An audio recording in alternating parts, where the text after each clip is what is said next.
test fire muna tayo ng ating ginawang bagong design na PVC ay toy gun. So pump type with magazine. So ito yung magiging magazine niya. So temporary muna, ito yung gagawin natin trigger.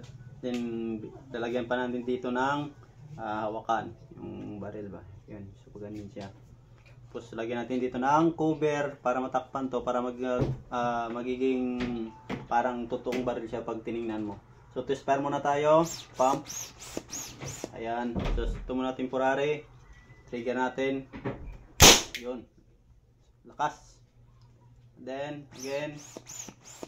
Ayan.